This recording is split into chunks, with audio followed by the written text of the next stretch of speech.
fluorescent lights hummed above me like dying insects, casting a sickly yellow glow across the diner's cracked linoleum floor. My feet ached, a deep, throbbing pain that had become so familiar I barely noticed it anymore. 13 hours. 13 hours of carrying trays, forcing smiles, pretending the leering comments and single-dollar tips didn't chip away at whatever dignity I had left. I wiped down table 7 for the third time, even though it was already clean. Anything to look busy. Anything to avoid Marcus's eyes from across the room. The night manager had been watching me lately, his gaze lingering too long, his fingers brushing mine when he handed me orders. I needed this job. I couldn't afford to lose it. The diner smelled of burnt coffee and fryer grease, a scent that had seeped so deep into my clothes, my hair, my skin, that I wondered if I'd ever smell like anything else. Outside, rain hammered against the windows, turning the neon signs across the street into bleeding watercolors of red and blue. "Sweetheart, can we get some service here or what?" I turned, my customer service smile already in place, and felt my breath catch. The corner booth, the one we usually reserved for late-night cops looking for free coffee, was occupied. Not by cops, by something else entirely. 3 men sat in the shadows, but my eyes fixed on the one in the center. He wore black. Expensive black. The kind of tailored suit that cost more than my annual rent. Even in the diner's harsh lighting, the fabric seemed to absorb light rather than reflect it. His shirt was crisp white, open at the collar, revealing a glimpse of olive skin and the edge of what looked like a scar, but it was his presence that hit me first. A weight in the air, a crackling electricity that made every instinct I possessed scream danger. I approached slowly, clutching my notepad like a shield. The 2 men flanking him were clearly security. One had a neck like a tree trunk and dead eyes that scanned the diner in methodical sweeps. The other was leaner but no less menacing, his hand resting casually near his waist where I could see the outline of something that definitely wasn't a phone. "Good evening," I said, my voice steadier than I felt. "What can I get you?" The man in the center lifted his gaze, and I forgot how to breathe. His eyes were dark, so dark they were almost black, and they held an intensity that felt like being pinned beneath a microscope. Sharp jawline, the shadow of stubble, and a mouth that curved into something that wasn't quite a smile. There was a cruelty there, barely leashed but also something else. Curiosity maybe, or amusement. "Coffee," he said. His voice was low, accented. Italian, I thought, and it resonated in my chest like a plucked string. "Black." The man to his right ordered the same. The tree trunk one just grunted. I scribbled it down, my hand trembling slightly. "Anything else?" "Your accent," he said, those black eyes never leaving my face. "Where are you from?" My stomach tightened.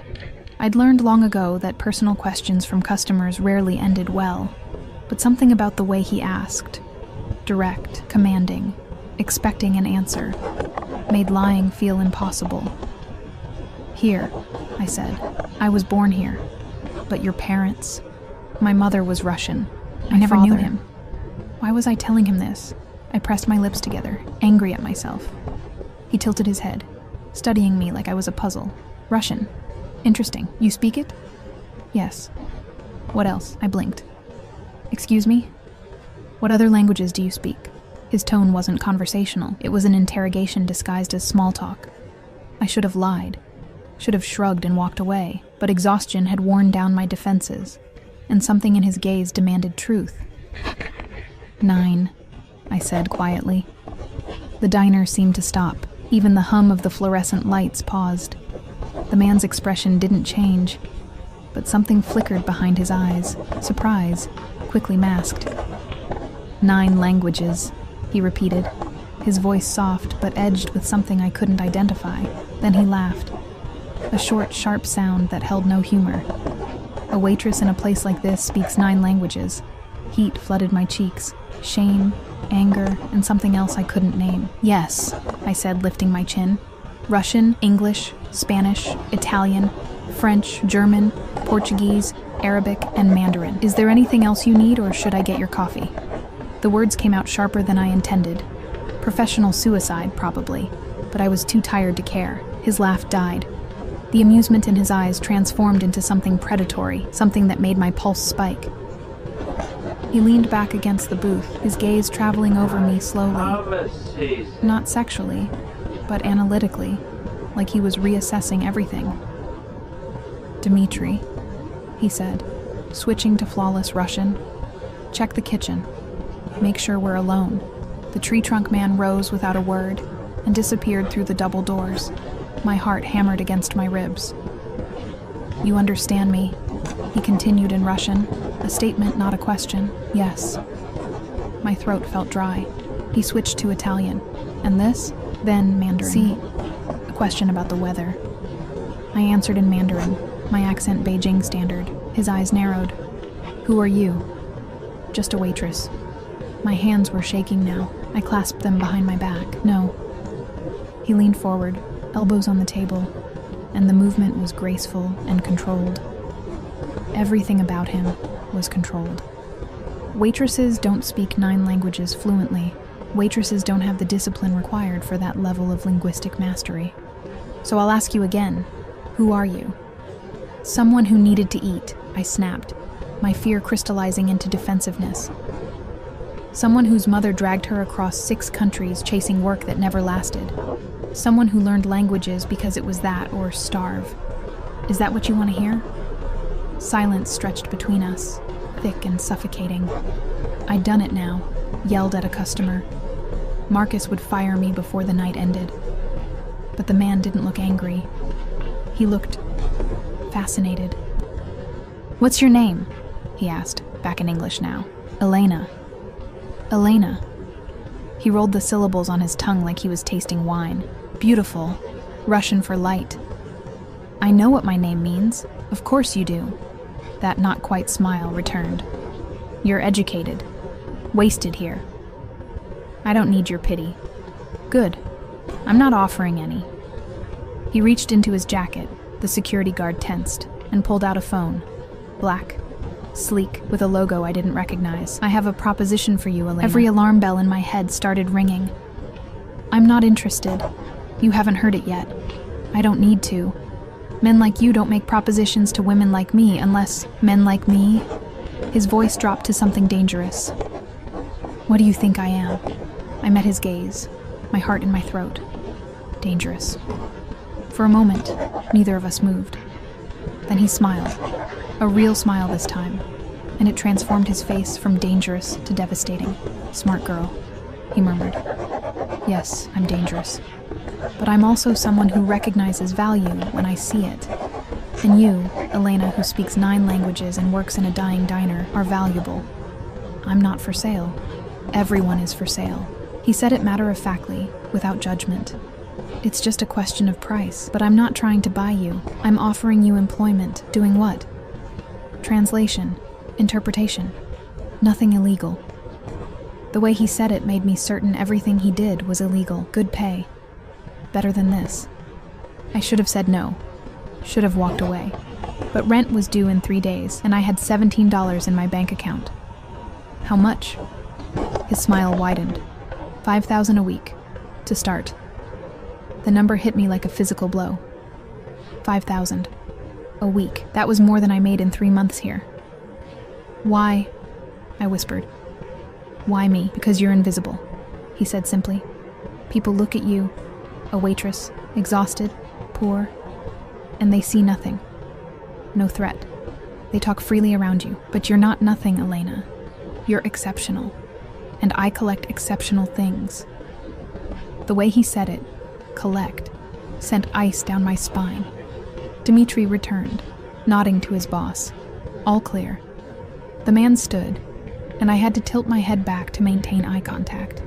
He was tall, broad-shouldered, and moved with the confidence of someone who'd never been told no. "Think about it," he said, pulling out a card and setting it on the table, black, with a single phone number embossed in silver. "Call me when you're ready to stop wasting your potential." He turned to leave, his guards flanking him, when I found my voice.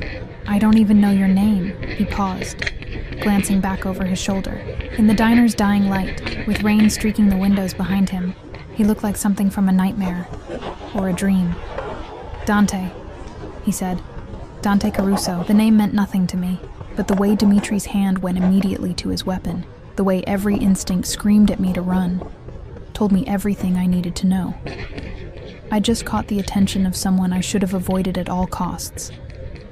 They left, disappearing into a black SUV with tinted windows that purred like a predator. Through the window, I watched it glide away into the rain-soaked night, and I realized I was still holding the card. The weight of it felt heavier than paper should. Marcus appeared at my shoulder. Who were they? Just customers. I shoved the card into my apron pocket. They didn't order food or pay for the coffee. I'll cover it. He stared at me, suspicion naked on his face, but said nothing. The rest of my shift passed in a blur. I went through the motions, refilling coffee, taking orders, pretending everything was normal, but my hand kept drifting to my pocket, to that card, feeling its edges through the fabric. $5,000 a week. It was a trap. It had to be. Men like Dante Caruso didn't offer salvation. They offered pretty cages. But as I walked home through streets slick with rain, past the condemned building where I rented a room that barely qualified as livable, past the addicts and the working girls and the ghosts of people who'd given up, I felt the card burning against my hip like a promise, or a curse. I climbed the 4 flights of stairs to my room. The elevator had been broken for months, and unlocked the 3 deadbolts I'd installed myself. Inside, the space was barely 10 by 10. A mattress on the floor, a hot plate, a mini fridge that buzzed incessantly. The bathroom was shared with 5 other tenants, and the walls were so thin I could hear every argument, every cry, every desperate transaction. This was my life. This was all I had. I pulled out the card and stared at it under the single bare bulb. Dante Caruso. I should throw it away. Should forget this ever happened. Instead, I found myself reaching for my phone, a cracked ancient thing that barely held a charge, and typing the name into a search engine. The results made my blood run cold. Dante Caruso, head of the Caruso crime family. Suspected involvement in everything from racketeering to arms dealing, multiple arrests, 0 convictions. Known for his ruthlessness and his uncanny ability to evade justice. A mafia boss. I'd been propositioned by a mafia boss. I dropped the phone like it had burned me, my hands shaking. This was insane. I wouldn't. My stomach growled, sharp and painful. I hadn't eaten since the stale bagel I'd grabbed 14 hours ago. Couldn't afford to. $5,000 a week. I looked around my room, at the water stains spreading across the ceiling, at the cockroach crawling lazily across the wall, at my reflection in the cracked mirror, gaunt, exhausted, disappearing. What did I have to lose? Everything, a small voice whispered. Your life, your soul, your freedom. But what freedom did I have now? What life was this? I picked up the phone and stared at the card for a long moment. Then, before I could talk myself out of it, I saved the number. Not to call. Not yet. Just to have. Just in case. I fell asleep that night with the card clutched in my hand and dreamed of black eyes and promises that tasted like poison and honey. When I woke the next morning, everything had changed. Someone had slipped an envelope under my door. My hands trembled as I picked up the envelope. It was thick, cream-colored, expensive. The kind of paper that whispered wealth. No name, no address, just the weight of it in my hands and the certainty settling in my gut like lead. I knew who it was from. Inside, I found cash. Crisp $100 bills still smelling of ink. I counted them twice, my breath catching. $5,000. Exactly. And a note, written in elegant script. Consider this in advance. You start tonight. A car will pick you up at 8 p.m. Wear something appropriate. D. My first instinct was anger. How dare he? How dare he assume I'd accept, that I could be bought, that... I looked around my room again, at the reality of my life. The anger died as quickly as it flared, leaving only exhaustion and a terrible, creeping sense of inevitability. I had 2 choices: return the money and continue drowning slowly in this existence, or take the lifeline offered by a man who collected people like art. I counted the bills again. $5,000, 3 months of rent, food. medicine for the respiratory infection I'd been ignoring because I couldn't afford a doctor. My phone buzzed. A text from an unknown number. "The choice is yours, Elena, but choose quickly. Opportunity doesn't wait." How did he have my number? I'd never given it to him. Of course he had it. Men like Dante Caruso probably knew everything about me already. My address, my work history, my debts. The thought should have terrified me. It did terrify me, but it also spoke to something else. His interest was real. Calculated, yes, but real. I spent the day in a haze, moving through familiar motions that suddenly felt alien. I called in sick to the diner, the first time in 2 years, and Marcus's irritation crackled through the phone line. I didn't care. If tonight went the way I thought it would, I'd never set foot in that place again. The afternoon stretched endlessly. I used some of the cash to buy something appropriate. A simple black dress from a thrift store. Elegant, but not flashy. Heels that pinched, but made my legs look longer. I showered in the communal bathroom, scrubbing away the permanent scent of grease and desperation. When I looked in the mirror, I barely recognized myself. My dark hair, usually pulled back in a messy bun, fell in waves around my face. I'd used the last of my makeup to hide the shadows under my eyes. The dress hugged curves I'd forgotten I had. For the first time in years, I looked like something other than a ghost, but my eyes gave me away. Gray, green, and haunted, they held the truth. I was walking into a trap, and I knew it. At exactly 8 p.m., a black Mercedes pulled up outside my building. Not the SUV from last night. This was sleeker, more refined, with windows tinted so dark they looked like obsidian. The driver who emerged wore a dark suit and an earpiece. He opened the back door without a word, his face professionally blank. I hesitated on the curb, my heart hammering. This was it, the moment of no return. What did I have to lose? I slid into the back seat, and the door closed behind me with a sound like a vault ceiling. The interior smelled of leather and something else. Cologne, expensive and subtle, with notes of cedar and something darker. The seats were butter soft, and classical music played softly from hidden speakers. Everything about the car spoke of wealth so profound it didn't need to announce itself. We drove in silence through the city. I watched my neighborhood disappear. The crumbling buildings, the street corners where I knew which dealers worked, which shifts, the bodega where I bought expired food at discount. We crossed into a different world, tree-lined streets, historic brownstones, windows glowing with warm light, offering glimpses of lives I'd only ever imagined. The car finally stopped in front of a restaurant I'd heard of, but never dreamed of entering, Vincenzo's. The kind of place where reservations required a 6-month wait and a last name that mattered. The driver opened my door. He's waiting inside, table at the back. I stepped out on shaking legs, the cool evening air raising goosebumps on my exposed skin. The restaurant's facade was understated elegance, a simple sign, warm light spilling from floor-to-ceiling windows, the murmur of sophisticated conversation. A maitre d' materialized as I approached. "Miss Elena?" He knew my name. Of course he did. "This way, please." He led me through the restaurant, and I felt every eye turn toward me. Not hostile, just curious. I didn't belong here, and everyone knew it. But I lifted my chin and followed, my heels clicking against marble floors. The back of the restaurant opened into a private room, separated by frosted glass, and there he was. Dante stood as I entered, and the gesture was so unexpectedly courteous it caught me off guard. He wore another black suit, this one even more impeccable than last night's, with a midnight blue tie that made his dark eyes seem even more penetrating. Elena. My name on his lips sounded like a caress and a claim.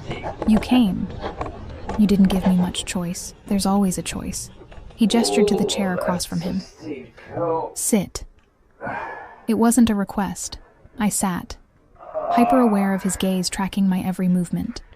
The table was set with crystal and china, a bottle of wine already breathing, and the space felt simultaneously intimate and suffocating.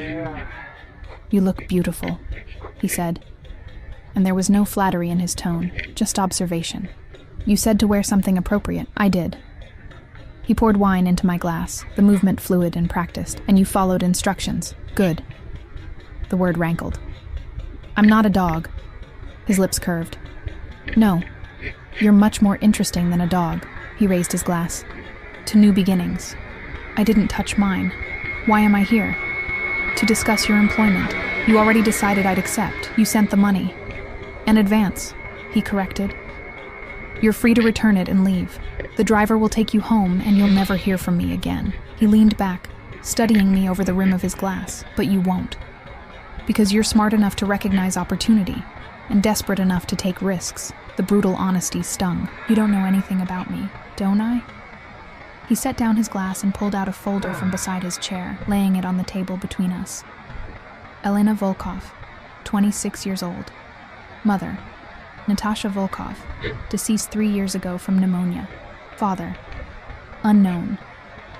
You've lived in 12 different cities across 6 countries. No formal education past age 16, but you taught yourself 9 languages through immersion, necessity, and what I suspect is a photographic memory. You've worked 23 different jobs in the past decade, never staying anywhere longer than 8 months. Current debts, $43,000, mostly medical bills from your mother's final illness. You work 70-hour weeks at a diner that pays minimum wage, and you haven't had a full meal in 4 days. Each word landed like a blow. He knew everything. Every humiliating detail of my failure to build anything resembling a life. How? My voice cracked. I'm thorough. He closed the folder. I don't collect broken things, Elena. I collect diamonds buried in dirt, and you, fascinating girl, are exactly that. I'm not a thing to be collected, no. His gaze intensified, and I felt pinned. You're a person. A brilliant, wasted person who's been invisible for so long you've forgotten you're exceptional. I'm offering to change that by making me work for a criminal. He didn't flinch. Yes. The blunt admission was almost worse than a lie would have been. What exactly would I be doing? Translation and interpretation, as I said. I conduct business internationally. I need someone fluent in multiple languages who can be trusted with confidential information. He paused. Someone who has everything to lose and understands the value of loyalty. You mean someone you can control? I mean someone who understands that our arrangement is mutually beneficial and terminable only by death or my permission. The temperature in the room seemed to drop. You're threatening me. I'm being honest. He leaned forward, and the movement brought him into my space, his scent wrapping around me. You want pretty lies? Go back to the diner. You want the truth? The world isn't kind to women like you, Elena. Women with no protection, no resources, no power. You're prey. I'm offering to make you something else. What? Mine. The word hung between us, heavy with implication. I won't sleep with you, I said, my voice steadier than I felt. I didn't ask you to. His eyes glittered with amusement. Though, if you change your mind, I won't object. But that's not what this is about. I need your skills, not your body. Your mind, not your compliance. You'll work for me. You'll be compensated generously, and you'll be under my protection. In return, you'll be loyal, discreet, and available when I need you. And if I want to leave, you won't. The certainty in his voice chilled me. You can't know that. I can. Because within a month you'll realize what I already know. You were made for this. For power, for danger, for a life that demands everything you are. The diner was killing you slowly. I'm offering you resurrection. He was insane, arrogant, dangerous, and he was right. I could feel it. The terrible rightness of his words. The part of me that had always been too sharp, too observant, too hungry for more than survival. That part recognized what he was offering. I need guarantees, I said. Written contracts, protection. He smiled, genuine this time. Smart. Yes, my lawyer will draw up documents. Non-disclosure agreements, employment terms, severance clauses. You'll be protected legally as much as I can offer. But understand this, Elena, the real protection comes from me. My name, my reputation. Anyone who touches what's mine answers to me. I'm not yours. Not yet. He stood, buttoning his jacket. But you will be. The question is only how long you'll fight the inevitable. A waiter appeared with dishes I hadn't ordered, food that smelled divine and probably cost more than my monthly rent. Dante gestured for me to eat, and despite everything, my traitorous stomach won. The meal was exquisite, course after course of perfectly prepared food, each bite a reminder of everything I'd been denying myself. Dante watched me eat, with something like satisfaction, sipping his wine but barely touching his own plate. "Why aren't you eating?" I asked between courses. "I already had dinner. This is for you." He tilted his head. "When did you last eat a real meal?" I couldn't remember. "It doesn't matter." "It does to me.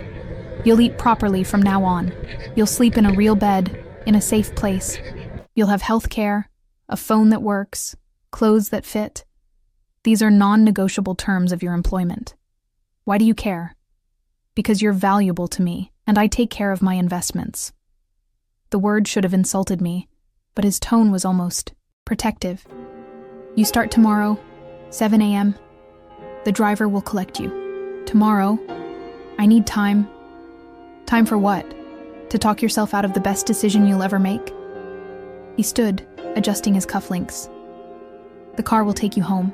Pack whatever you want to keep. You won't be going back to that room. Where will I be staying? I have a property.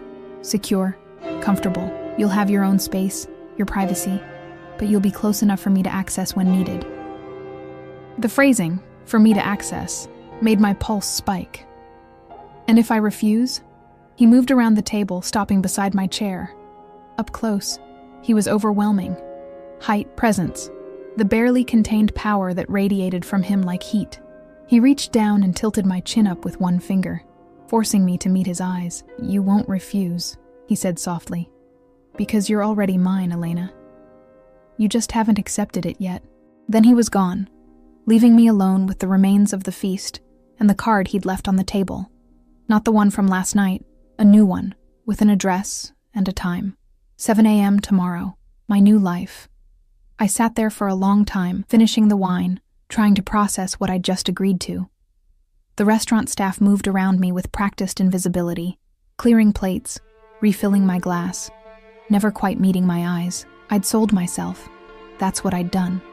But as the driver took me home through streets that suddenly looked foreign, as I climbed those stairs for what might be the last time, as I looked around the room that had been my prison for 2 years, I felt something unexpected, relief. And underneath it, buried so deep I almost didn't recognize it, excitement. I packed quickly. I didn't own much. Clothes that barely fit, a few books in different languages, my mother's necklace, the essentials of a life lived in transit, ready to run at any moment. But I wouldn't be running anymore. I'd be walking straight into the fire. At 3 a.m., unable to sleep, I finally Googled Dante Caruso more thoroughly. The articles painted a picture of a man who was untouchable, feared, and absolutely ruthless.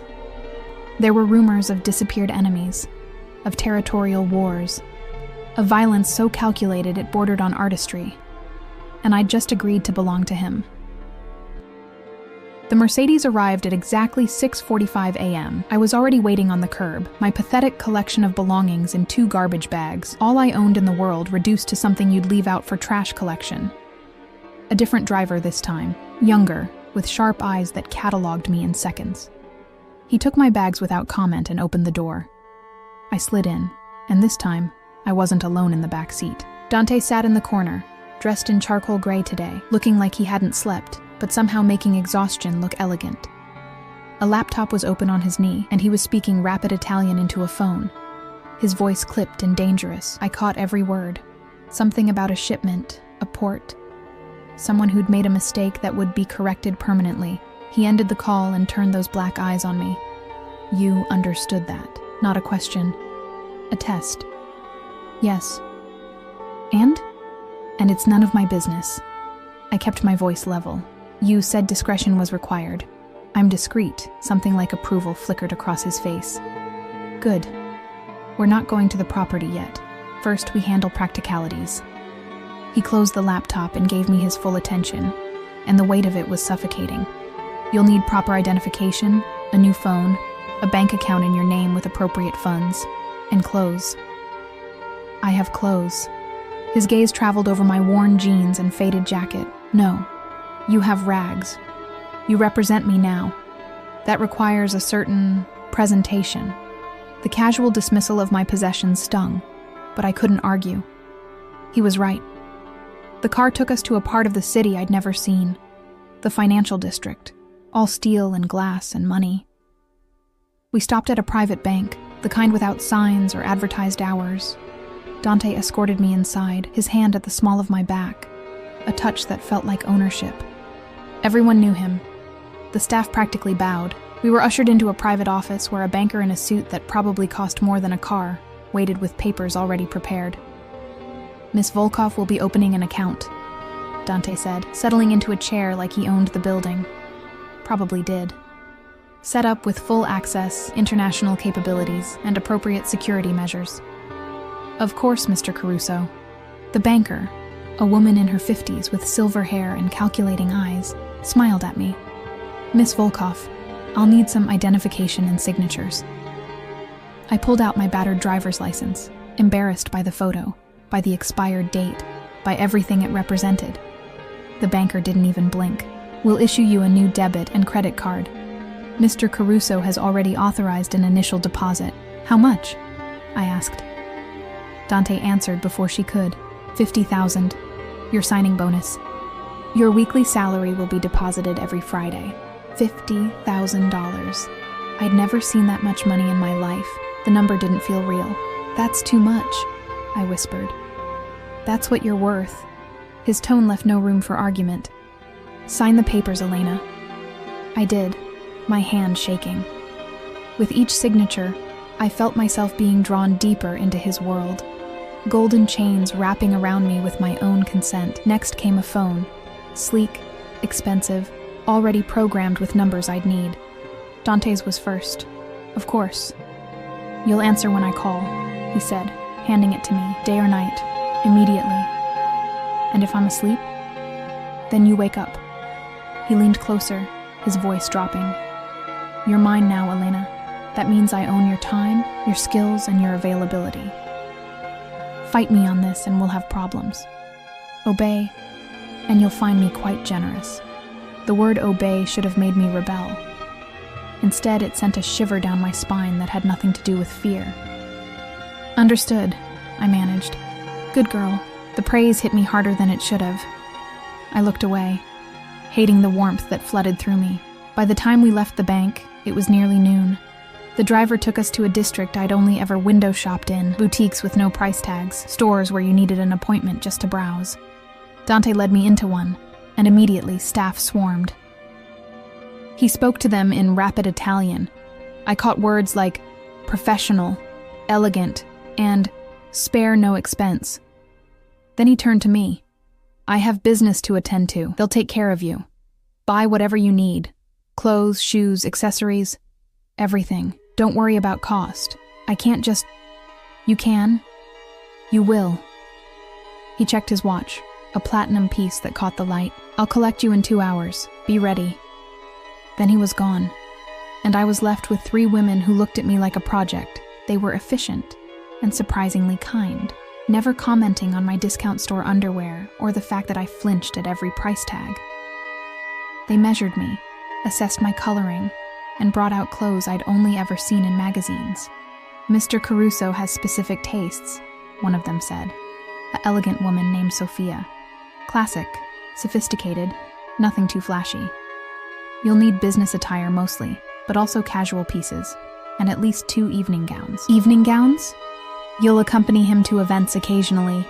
Image matters in his world, which was now my world." I tried on what felt like hundreds of outfits. Tailored trousers, silk blouses, pencil skirts, cashmere sweaters, dresses in jewel tones that made my skin glow, heels that actually fit. When I looked in the mirror, I saw someone else, someone polished, professional, powerful, someone who could stand beside Dante Caruso and not look out of place. "Beautiful," Sophia said approvingly. "He'll be pleased." That shouldn't have mattered, but it did. By the time Dante returned, I had a wardrobe that would have taken me 10 years to afford. He walked in, surveyed the bags and boxes, then turned to me.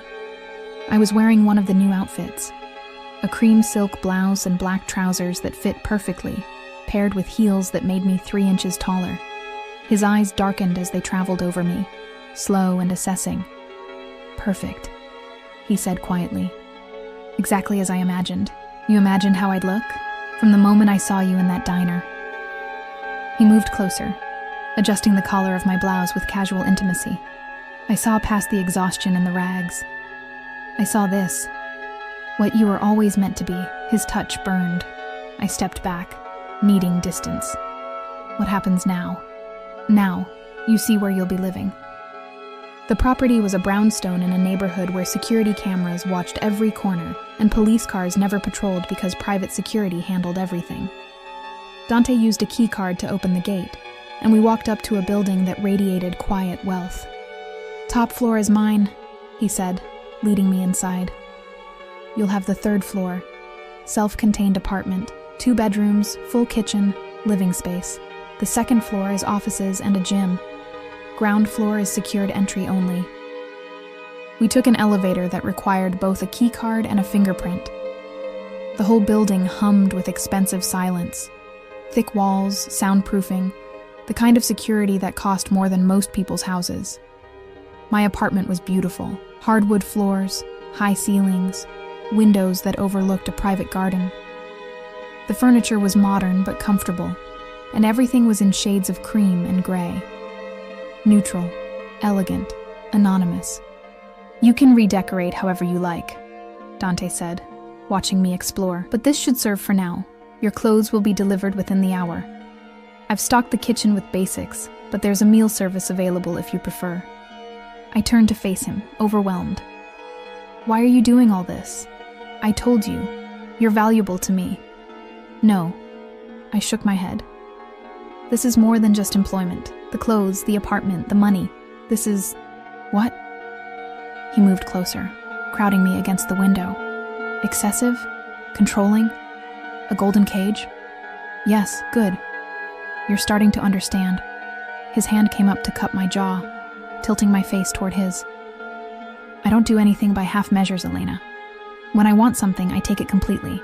And I want you, your skills, your loyalty, your presence. So I'll give you everything you need to thrive, and in return, you'll give me what I require. And if I can't, you will." His thumb brushed my lower lip, and my breath caught. "Because you were made for this. For me. You just don't know it yet." He was so close I could feel his body heat, smell his cologne mixed with something darker.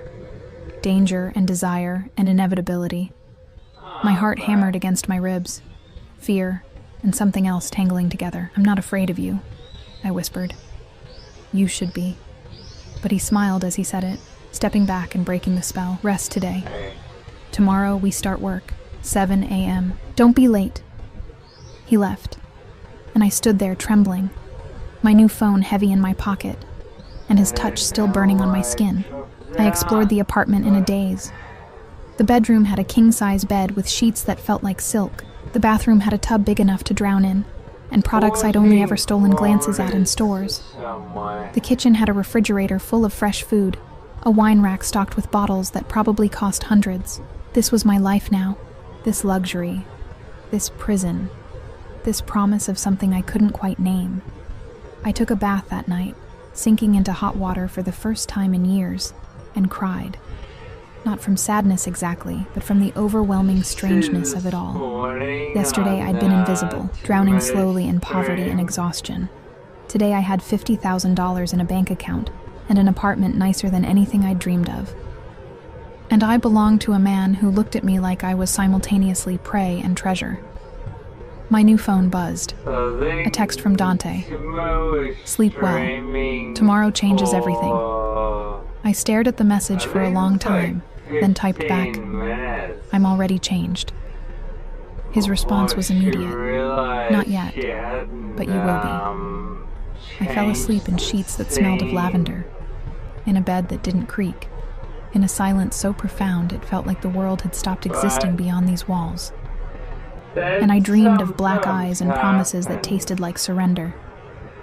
The next morning, I woke to sunlight streaming through windows I'd forgotten to curtain. For a moment, I didn't remember where I was. Then reality crashed back. The apartment, the job, Dante. I dressed carefully in one of my new outfits. A navy dress that hit just above the knee, paired with heels that were somehow both elegant and practical. I studied myself in the mirror and barely recognized the woman looking back. Professional, polished, powerful, his. At exactly 7 a.m., there was a knock on my door. I opened it to find Dimitri, the tree trunk security guard from the diner, waiting with an impassive expression. "Mr. Caruso is ready for you," he said in heavily accented English. "Fourth floor, conference room." I followed him up another flight of stairs. The elevator apparently wasn't for staff use, and entered a space that looked like something from a corporate thriller. Glass walls, a massive table, screens on every surface, and at the head of it all, Dante. He looked up as I entered, and something predatory flashed in his eyes. Punctual, good. He gestured to the chair beside his, not across from him, beside him. "Sit. We have a call in 5 minutes with associates in Moscow. You'll translate." Just like that? No preparation? "You speak Russian fluently. What preparation do you need?" He slid a folder toward me. Basic briefing. Names, positions, topics to be discussed. Read quickly. I scanned the documents, my heart racing. This wasn't theoretical anymore. This was real work, real consequences. The call connected, and faces appeared on the screen. Hard men with harder eyes, speaking rapid Russian about shipments and territories and problems that needed handling. And I translated. Every word, every nuance, every threat carefully coded in business language. Dante listened, occasionally asking questions in English that I converted, his hand resting casually on the table near mine, close enough to remind me of his presence, never quite touching. The meeting lasted 2 hours. When it ended, Dante leaned back and studied me. "You did well." "Thank you." "Don't thank me. You earned your salary today, but we're not done." He stood, buttoning his jacket. "We have another meeting in an hour, this one in person. Italian associates. They're difficult." "How difficult?" His smile was knife-sharp, the kind of difficult where one wrong word could start a war. "Try not to make mistakes, Elena. The consequences would be unfortunate." "For them? Or for me?" I didn't ask. The meeting happened in a restaurant even more exclusive than Vincenzo's, in a private room that felt like a throne room. 6 men, all dressed in expensive suits, all radiating violence barely contained by civilized veneer. And Dante, at the head of the table, looking like a king among wolves. I sat beside him, my tablet ready, my heart in my throat. The conversation started cordially enough, but quickly descended into veiled threats and power plays. I translated mechanically, keeping my face neutral, even as the words painted pictures of brutality that made my stomach turn.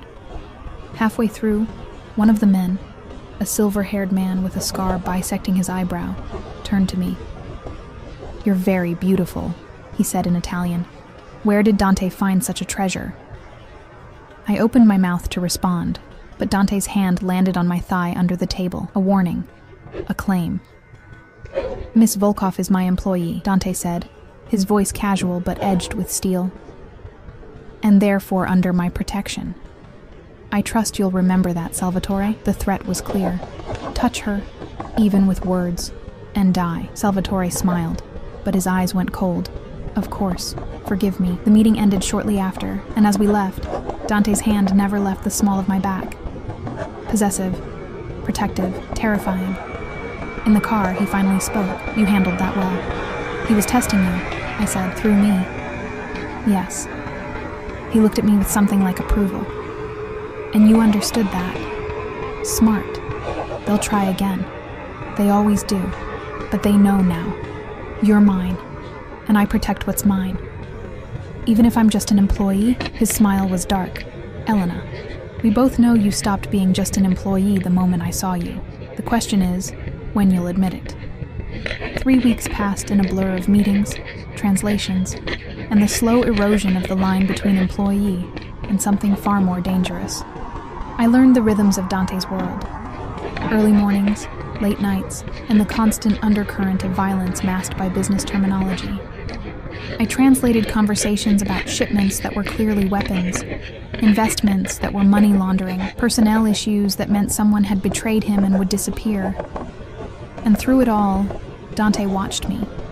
Not with suspicion, but with something worse, fascination laced with possession. He was everywhere. In the office adjacent to mine, his presence a constant weight. At dinner meetings where his hand would find my waist, guiding me, claiming me in front of men who looked at me like they wanted to devour me whole. In my thoughts, even when I was alone in my apartment, trying to convince myself I was still my own person. But the truth was becoming undeniable. I wasn't. I'd started dressing the way he preferred without being told. Elegant, sophisticated, professional. I answered his calls before the second ring. I anticipated his needs in meetings, having documents ready before he asked, knowing which language would serve best in each situation. I was becoming exactly what he wanted me to be. And the most terrifying part? I didn't hate it. The money was real. Weekly deposits that accumulated into wealth I'd never imagined. The safety was real too. No more walking home through dangerous streets. No more wondering if I'd have enough for rent. I lived in luxury, ate at restaurants where meals cost more than I used to make in a week, wore clothes that made me feel like someone worth looking at. But the cost was becoming equally real. "You're thinking too much," Dante said one evening. We were in his office, his real office, on the 4th floor, all dark wood and leather, and the scent of expensive scotch. He'd called me up after a particularly tense call with associates in Naples, needing me to review documents in Italian. "I'm reading the contracts you asked me to review," I said, not looking up from the papers. "No." He rose from behind his desk and moved toward me with that predatory grace. "You're thinking about running." My head snapped up. "I'm not." "Don't lie to me, Elena." He perched on the edge of his desk, too close, always too close. "You're calculating how much money you've saved, whether it's enough to disappear, where you could go that I wouldn't find you." The accuracy made my blood run cold. And if I was, I'd be disappointed. His hand reached out, tucking a strand of hair behind my ear, the gesture almost tender. "After everything I've given you, after how well we worked together, you'd really throw that away? You can't own people, Dante, can't I?" His smile was dark. "Look around, Elena. Look at your life now versus 3 weeks ago. I didn't just give you a job, I gave you a purpose, an identity. You're not invisible anymore. You're powerful, respected, feared by association. Tell me that doesn't feel better than that diner." "It did. God help me, it did." "That doesn't make me yours," I whispered.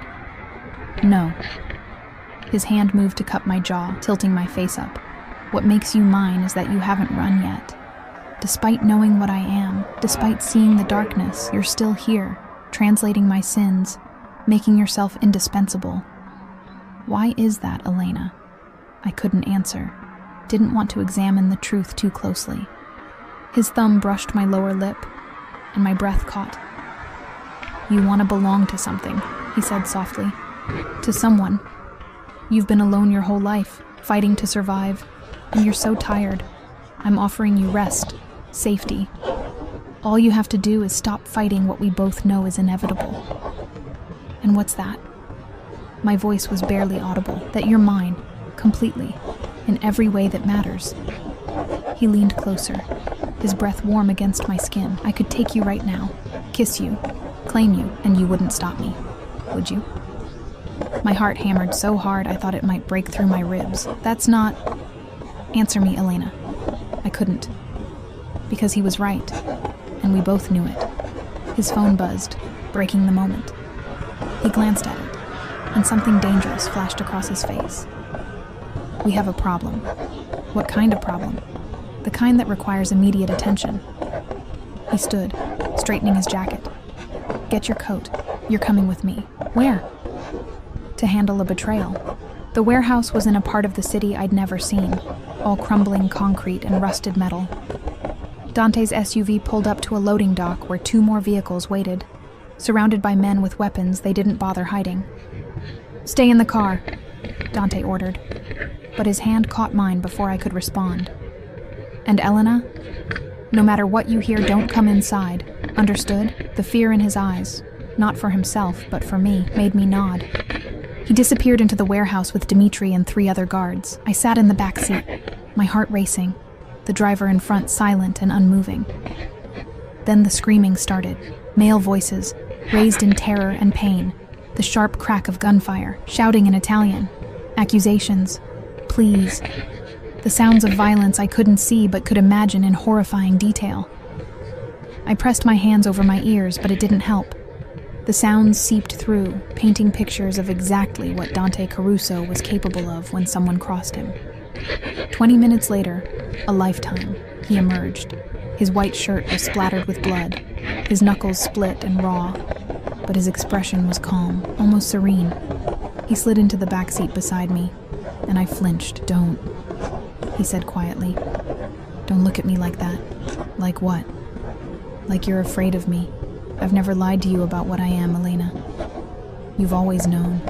Knowing and seeing are different things." "Then see." He held up his bloodied hands. "This is what I do. This is the world you've entered. Men betrayed me. They sold information to rivals, put my people at risk. So I eliminated the problem. Would you prefer I let it go? Let them think weakness? I would prefer you didn't kill people. Then you're in the wrong life." His voice hardened. "I offered you an out. Multiple times. You chose to stay. You chose this." He was right, and I hated him for it. The driver took us back to the brownstone in silence. Dante disappeared into his apartment without another word, leaving me shaking in the elevator. I should have packed that night. Should have taken the money I'd saved and run as far as I could. Instead, I found myself standing outside his door at midnight, my hand raised to knock. The door opened before I could. Dante stood there in black pants and nothing else, his torso a canvas of scars and ink I'd never seen before. Fresh bruises bloomed across his ribs. "Elena," his voice was rough. "Go back to your apartment." "No. I'm not good company right now. I don't care." And I didn't. I couldn't explain what drove me here, only that being alone felt impossible. What happened in that warehouse was necessary. He turned away, leaving the door open. An invitation, or a test. I followed. His apartment was all dark colors and leather, masculine and sparse. He poured himself scotch and drank it in one swallow, his back to me, tension radiating from every line of his body. "You should be afraid of me," he said finally. "After what you heard, after seeing the blood, I am afraid of you." He turned, and the rawness in his expression stole my breath. "Then why are you here?" "Because I'm more afraid of myself." The truth spilled out. Because I should be horrified, should be running. But instead, I'm here, because you were right. I haven't felt this alive in years. And I hate that it takes darkness to make me feel real. He crossed the distance between us in 3 strides, his hands framing my face, his eyes searching mine. "Elena, don't." I pressed my fingers to his lips. "Don't make me any more promises. Don't tell me what I am or who I belong to. Just what? Make me forget. Just for tonight." His control snapped.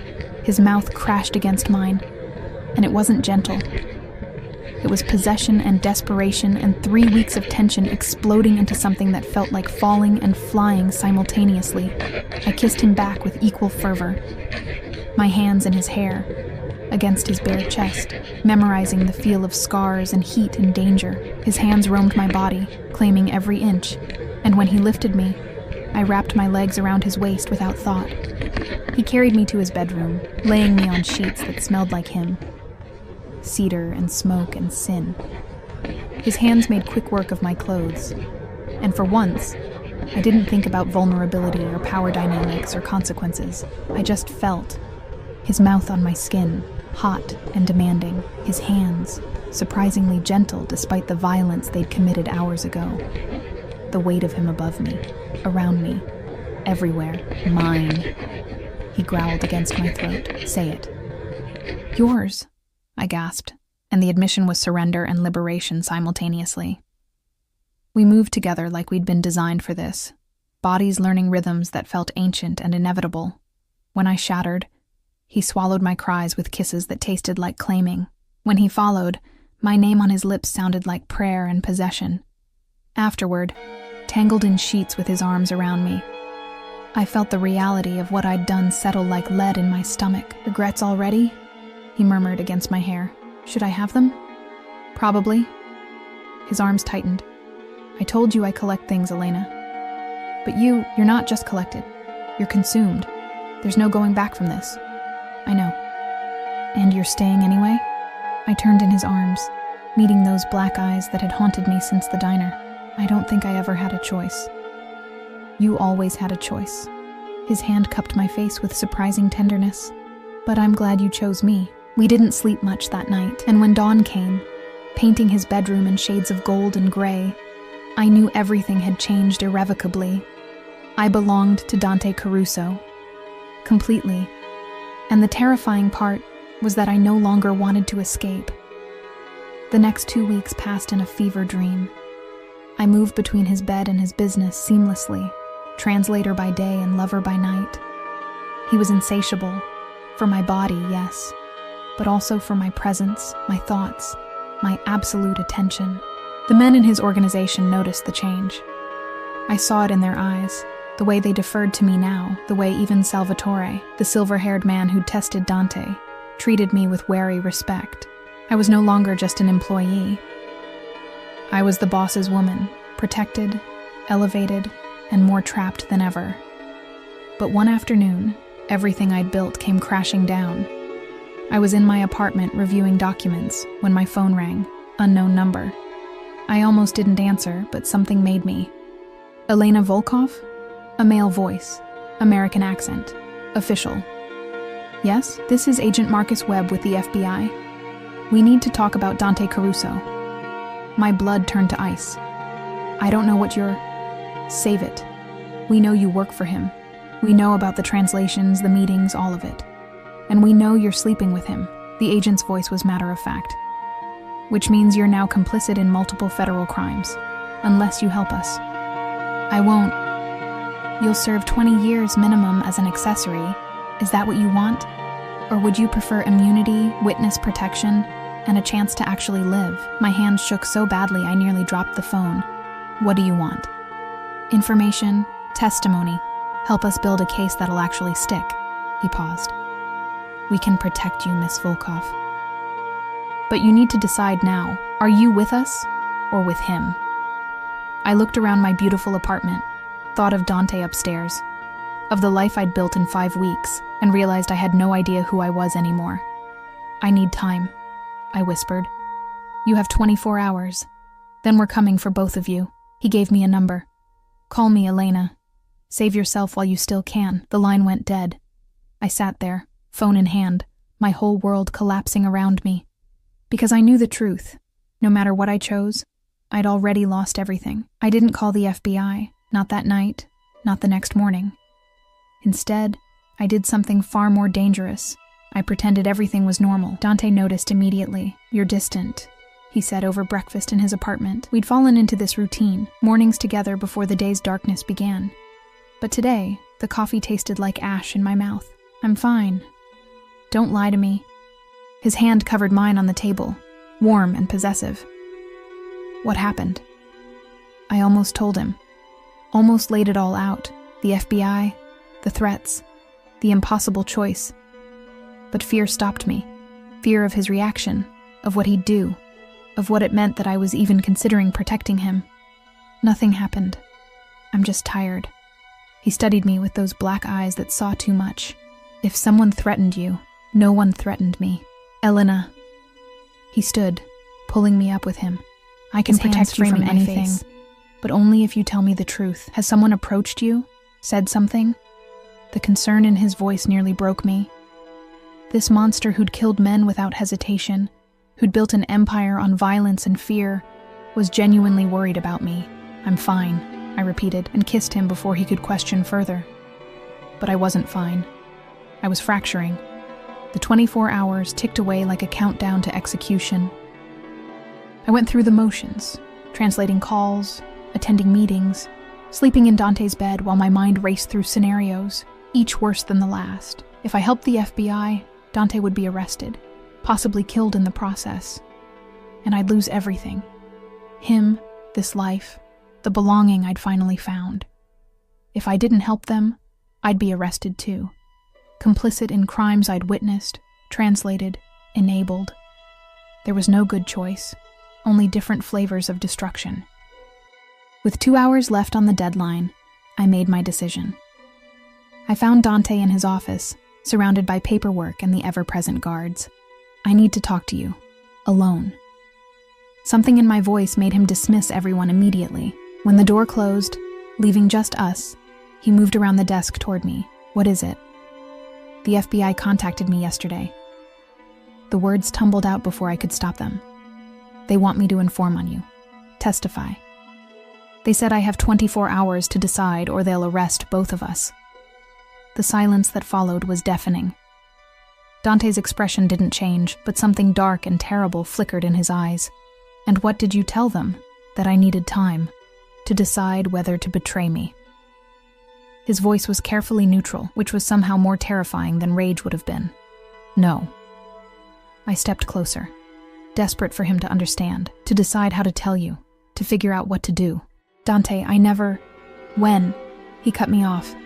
When did they contact you? Yesterday afternoon. And you're telling me now, with 2 hours left. He laughed, a sound devoid of humor. Were you planning to run? To disappear with their immunity deal and leave me to burn? No. I was trying to figure out... Figure out what? His control cracked, voice rising. Whether I was worth protecting, whether you felt enough for me to risk your freedom?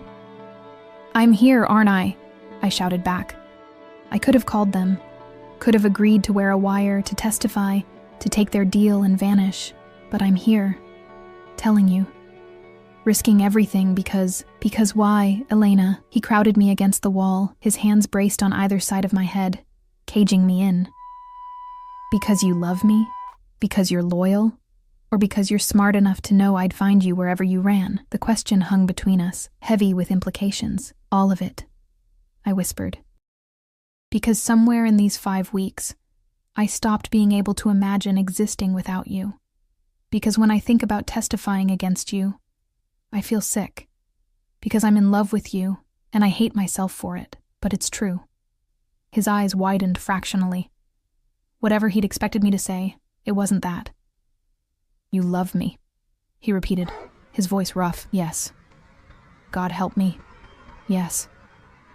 He kissed me then, hard and desperate and almost violent. When he pulled back, his forehead rested against mine. You fool. You beautiful, stupid fool. I know, I'm going to have to disappear for a while, maybe permanently. The FBI doesn't make threats lightly. His hands moved to my shoulders, gripping almost painfully. You have 2 options. Come with me. Leave everything, everyone, live in hiding as long as necessary. Or take their deal. Immunity, protection, freedom. That's not freedom. It's more than you'll have with me. His voice softened. Elena, I'm offering you an out. One last chance. Take it. Save yourself. No. Elena?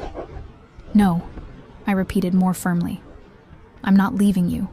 I'm not testifying. Whatever happens, we face it together. Something like pain crossed his face. You don't know what you're saying. Life on the run is better than life without you. I pulled him closer, my hands fisting in his shirt. I chose you. Weeks ago, probably.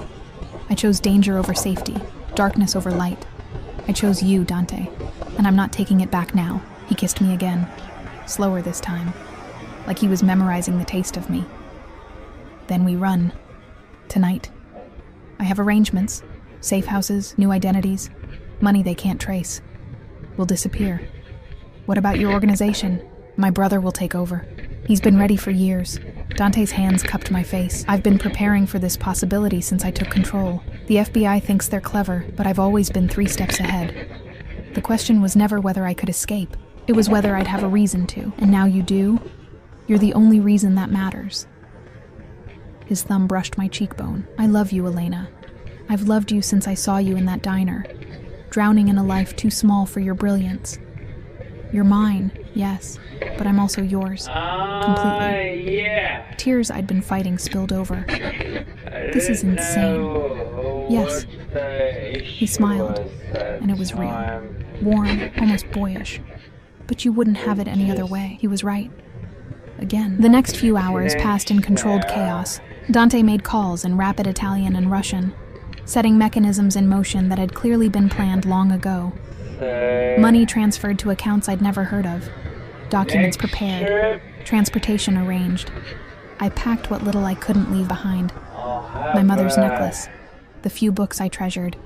The clothes Dante had bought me. Everything else was abandoned. At midnight, we left. Not in the Mercedes or the SUV, but in a nondescript sedan driven by someone I'd never seen. Dante sat beside me, his hand never leaving mine, as we drove away from the city that had been both my prison and my salvation. Where are we going? I asked as city lights faded behind us. A small town in Portugal first. Then we'll see. Depends on how hard they look for us. He kissed my knuckles. I own a villa there. Nothing registered under my name. Purchased years ago through intermediaries. We'll be safe. And then we live. As quietly as people like us can. His eyes held mine. No more empire. No more meetings with men who want me dead. Just us, Elena. Just this.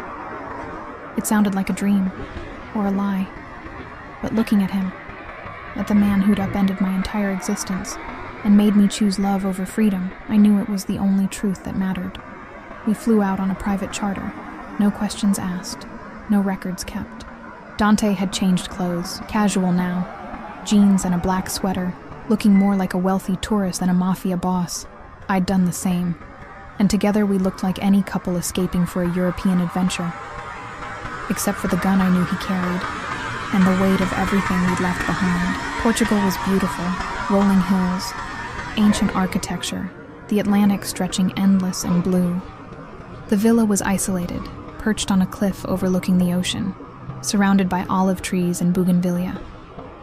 It was paradise, and for the first few weeks, I almost believed we could make it work. We learned a new rhythm. Mornings on the terrace, coffee and conversation in Portuguese, which I taught Dante properly. Afternoons exploring small villages where no one knew us, where we were just another couple in love.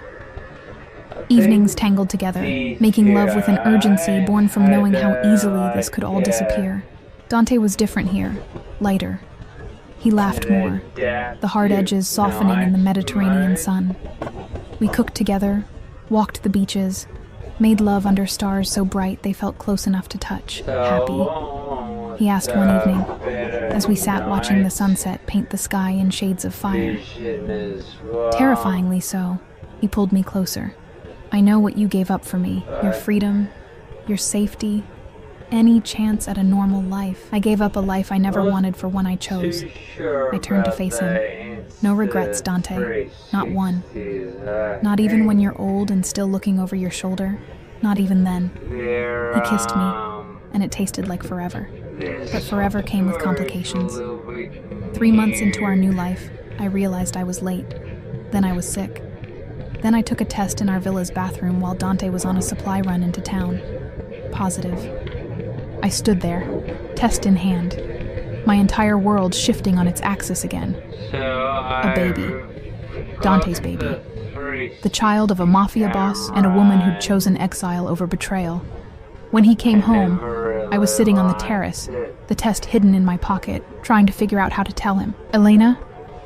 He dropped the bags, immediately alert. What's wrong? I'm pregnant.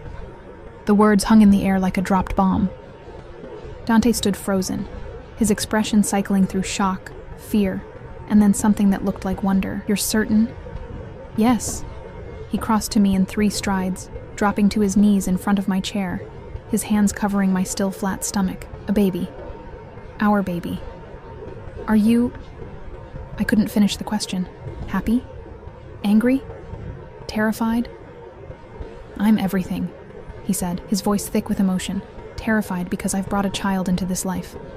Ecstatic because it's our child. Determined because now I have even more reason to keep you both safe. He looked up at me, and his eyes were wet. Elena, I know. I threaded my fingers through his hair. I'm scared too, but we'll figure it out. Together.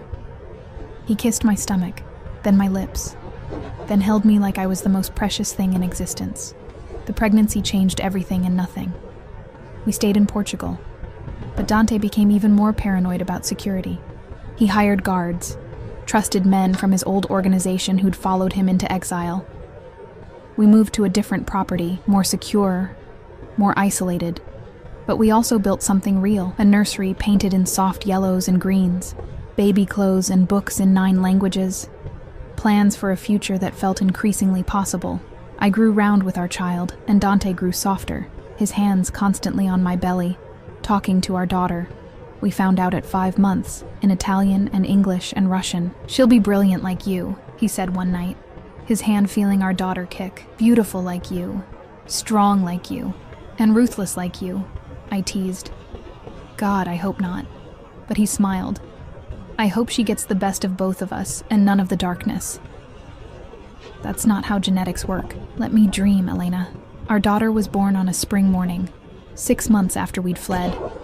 The birth was difficult, complications that required a hospital, risks that made Dante pace like a caged animal. But when it was over, when I held our screaming, perfect daughter, I saw tears on his face for the first time. "She's beautiful," he whispered, touching her tiny hand. "She's perfect. You're perfect." We named her Natasha, after my mother. Natasha Elena Caruso, born into exile but surrounded by more love than I'd ever imagined possible. Life settled into a new normal. Sleepless nights and dirty diapers and the overwhelming responsibility of keeping this tiny human alive. But also joy. So much joy it felt impossible that it came from such darkness. Dante was an attentive father, devoted and gentle and constantly amazed by our daughter. He sang to her in Italian, taught her Russian lullabies I'd taught him, held her for hours while I slept. We were a family, broken and strange and born from violence, but a family nonetheless. One evening, when Natasha was 6 months old and sleeping peacefully in her crib, Dante found me on the terrace watching the stars. "Thinking about what we left behind?" he asked, wrapping his arms around me from behind. "Sometimes, but mostly I'm thinking about what we have now." "Regrets?" "Never." I turned in his arms. "You offered me everything once, money, protection, power. But what you really gave me was this: purpose, belonging, love, a family. I gave you a life on the run. You gave me a life worth living." I kissed him softly. "I was drowning in that diner, Dante. Invisible and dying slowly. You saw me. You chose me. And yes, the cost was high. But I'd pay it again in a heartbeat, even knowing where we'd end up, especially knowing where we'd end up." He held me tighter, and we stood there under Portuguese stars, 2 fugitives who'd built something beautiful from ashes and crime and impossible choices. The FBI never found us, or maybe they stopped looking. Either way, we were ghosts. Elena and Dante Caruso, the waitress who spoke 9 languages, and the Mafia boss who loved her enough to give up everything. Years passed. Natasha grew into a brilliant, bilingual toddler who could switch between languages mid-sentence and had her father's eyes and her mother's mind. We stayed in Portugal, then moved to a small island off Greece, then to a village in the Italian countryside where no one asked questions and everyone minded their business. We lived quietly. Dante invested legitimately now. Real estate, technology, ventures that couldn't be traced back to his old life. I translated for international clients remotely, using skills that had once served criminals to serve legitimate businesses. We were happy. Impossibly, inexplicably happy. On our 5th anniversary of fleeing, celebrated quietly in our villa overlooking olive groves, Dante gave me a gift. A small velvet box. Inside was a ring. Simple, elegant, a single diamond that caught the light. "I never asked properly," he said, taking my hand. "We ran, we survived, we built this life. But I never asked if you'd marry me, legally, officially, forever." "We can't," I said practically. "Marriage records, legal documents. I have people who can handle that. New identities, foolproof documentation." He smiled. "I want you to be my wife, Elena. Not just in practice, but in name. Will you marry me? I looked at this man who'd destroyed my old life and built me a new one, who'd killed without hesitation, but held our daughter like she was made of glass, who'd given up power and empire for love. Yes, I whispered. 1,000 times yes. We married in a small chapel in Tuscany, with Natasha as our only witness and a priest who asked no questions. I wore white. Dante wore black. And when he kissed me as his wife, it felt like the end of one story and the beginning of another. That night, lying in bed with my husband beside me and our daughter sleeping peacefully down the hall, I thought about the FBI agent's question from years ago. Are you with us or with him? I'd chosen him, and in choosing him, I'd chosen myself, the woman I was always meant to be. Not invisible, not drowning, not surviving, living, truly living. What are you thinking? Dante murmured, pulling me closer. That I'd do it all again. The running, the hiding, everything. Every impossible choice, every dangerous moment, all of it, if it meant ending up here with you. He kissed my forehead, and I felt him smile against my skin. My Elena. My impossible, brilliant, beautiful Elena. I love you. I love you too. And there, in a villa in Tuscany with a new name, and an old love, and a daughter who represented hope for a future we'd stolen from fate, I finally found what I'd been searching for all along. Not freedom, not safety, not even happiness. I found home. In the arms of a dangerous man who'd seen past my invisibility to the fire underneath, who'd collected me like art and then let me reshape him into something better. We were monsters, maybe, fugitives, definitely, but we were also proof that even from the darkest choices, the most impossible love stories, something beautiful could grow. And that was enough. More than enough. It was everything.